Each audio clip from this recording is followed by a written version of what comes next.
Некогда процветающее село в долине Крымского предгорья Бишуй. Сейчас это несколько старинных колодцев, кладбища и камни. Дважды сожженное в годы войны, село возродилось, но вскоре после депортации оно оказалось ненужным властям полуострова и было расформировано в середине 1960-х годов. Теперь тут заповедная зона, но память о Бишуе хранят рассказы его уроженцев. Они вошли в книгу «Бишуй туган куемыс койдашлернын хатыравларында», автором и составителем которой стал Энвер Муратов. Мы стоим на возвышенности, за нашей спиной находится деревня Бишуй в 2-3 километров. Это, когда смотришь на это место, природа тебя поражает, как здесь красиво, какие холмы, возвышенности, какие леса. В самой деревне ничего нет, остались только остатки фундамента, кладбища, старинные колодцы. Село Бишуй было примечательно тем, что оно как-то находилось изолированно от различных деревень.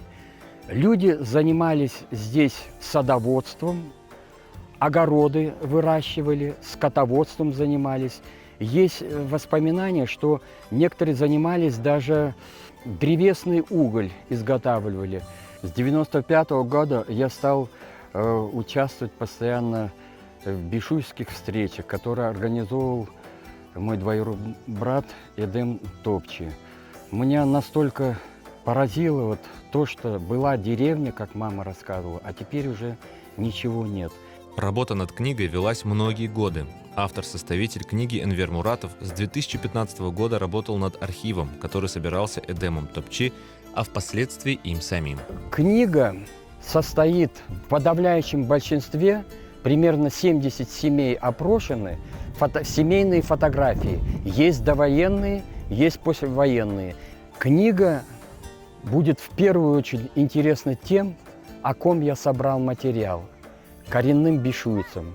И это, многих их уже нет, но их детям, потомкам должна быть интересна.